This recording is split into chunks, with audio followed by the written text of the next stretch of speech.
Je vais mettre du rouge à lèvres. C'est pas belle, c'est comme quand tu prends des selfies.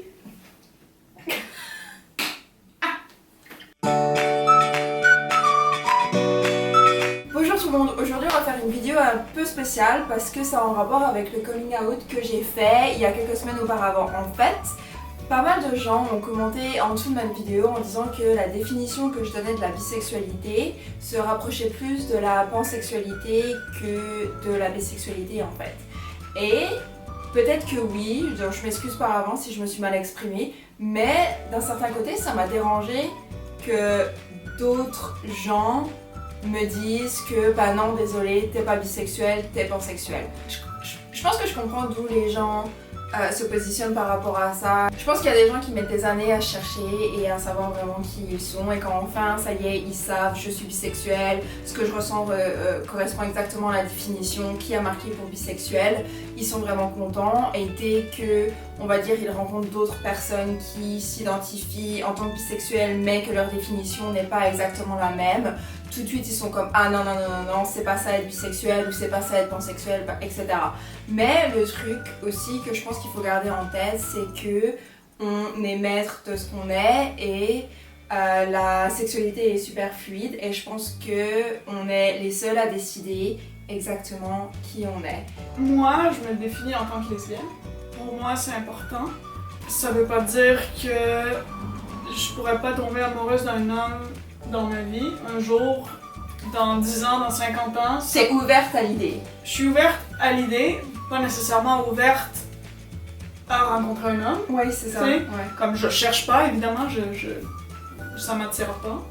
Mais je peux pas savoir que ça m'arrivera pas dans la vie. Et je comprends tout à fait les lesbiennes aussi qui disent que non, que Oui, bien sûr. ça pourrait pas arriver. Moi, c'est ça, je dis pas que ça va m'arriver, je dis pas non plus que ça pourrait pas arriver.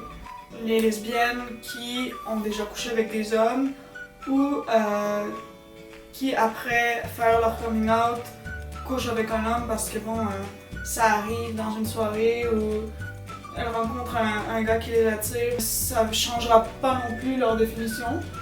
Ça ne changera pas qu'elles se définissent comme lesbiennes non plus. C'est pas parce que tu as déjà couché avec un homme que bon, t'as plus le droit d'être dans le club lesbienne. Oui, c'est ça. Moi, j'ai jamais couché avec un homme, mais je suis pas plus lesbienne qu'une fille qui a déjà couché avec un gars. Donc je pense que, comme tu dis, la façon de se définir chacun est très personnelle. Et si toi, tu te définis comme bisexuel et pas comme pansexuel, je pense que c'est ta vie. Je pense que oui, les définitions LGBTQ+++++ sont vraiment super importantes parce qu'elles sont là vraiment pour définir les sexualités, mais encore une fois, c'est juste toi. La sexualité et la personne, c'est vraiment quelque chose qui sont très liés, c'est quelque chose qui est très personnel. Et je sais que par exemple, il y a des bisexuels qui n'ont jamais rien fait avec des filles, mais qui se considèrent aussi bisexuels parce que c'est juste quelque chose qu'elles ressentent et c'est quelque chose qu'elles savent. Et même si leurs actes ne sont pas forcément en accord avec leurs paroles, elles restent bisexuelles. C'est vraiment quelque chose qui est important, je pense, d'en parler.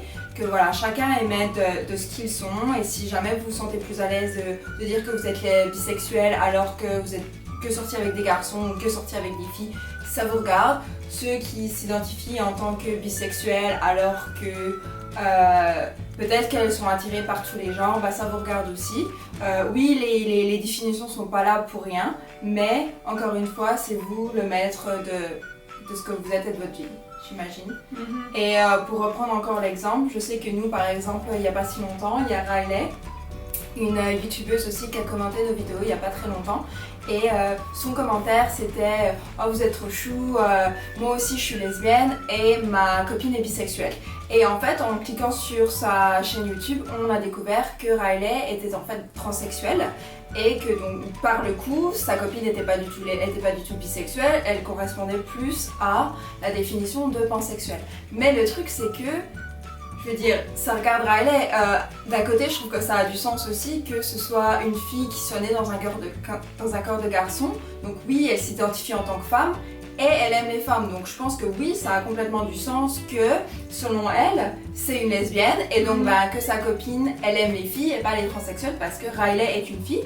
C'est vous qui choisissez, il n'y a personne d'autre qui a le pouvoir de vous dire qui vous êtes vraiment. Je pense aussi que les étiquettes, c'est bien, mais c'est pas non plus essentiel. Ouais. Comme moi, je sais que pour moi, la sexualité, c'est important. Le fait que je sois lesbienne, ça a une place dans ma vie, évidemment. Je pense que c'est pas la plus grande place parce qu'avant d'être lesbienne, je suis une personne. Mais je pense que ça me définit. Comme dans beaucoup de choses, ça me définit le fait que je sois lesbienne. Ma sexualité me définit d'une certaine façon. Donc pour moi, c'est important de dire que je suis lesbienne. Ça m'énerverait que quelqu'un vienne me dire que je suis autre chose ou qu'ils comprennent pas ça parce que c'est moi. Il y a aussi beaucoup de gens qui s'occupent pas des étiquettes, qui s'en foutent, qui disent pourquoi on devrait mettre des étiquettes à tout. Je sais qu'il y a plusieurs actrices par exemple, il y a une actrice en particulier qui se définit pas. Elle veut même pas se définir, elle dit qu'elle est fluide, donc au final ça c'est presque une définition, mais c'est une définition pour justement casser tout ça et dire que au final c'est pas vraiment important. Les gens devraient pas juste s'arrêter à ça. Exact. C'est juste ça je veux dire et c'est vrai que je pense que tu as un bon point, c'est que la sexualité est très fluide. Comme là par exemple moi, même si on va dire que la définition dans mon coming out se rapprochait plus de la pansexualité, pour moi, je m'identifie vraiment en tant que bisexuelle. Mais je reste quand même ouvert à la pansexualité. Pour l'instant, je ne ressens pas ça, mais ça veut pas dire que peut-être dans le futur, oui, pourquoi pas, je m'identifierai en tant que pansexuelle. Je pense que la sexualité aussi est vraiment très fluide et surtout, je pense que peut-être, après ça je dis peut-être des conneries, mais autant hétéro et lesbienne c'est très extrême, mais on a tellement de in-between, genre tout ce qui est pansexuel, bisexuel, où c'est vraiment comme un peu plus en milieu que je trouve que c'est assez facile de... On va pas dire de passer de l'un à l'autre, de se chercher. On n'a pas besoin non plus de se définir à 100%. Il y a des gens qui ont été très sûrs de leur sexualité jusqu'à un certain âge et tout d'un coup, ils rencontrent quelqu'un et boum, ils remettent en question toute leur vie presque. Donc je pense que ça pourrait arriver à n'importe qui. Ce qui veut pas dire qu'on n'a pas chacun nos préférences. C'est ça. Et si t'as pas envie de mettre une étiquette, tu t'en mets pas. Si t'as envie d'en mettre une, tu t'en mets, mais t'as pas besoin de mettre des étiquettes aux autres. Parce qu'au final, c'est très personnel et c'est eux qui vont décider de leur vie. Exactement. Merci beaucoup d'avoir regardé. C'était une vidéo un peu différente, mais on avait vraiment envie d'en parler. Et likez, commentez la vidéo, dites-nous ce que vous en pensez et c'est quoi votre opinion, parce qu'au final, il n'y a pas une vraie opinion. Tout le monde a la sienne. Et on se voit Abonnez-vous! À la semaine prochaine! Bye! Bye! C'est con, tu m'as coupé.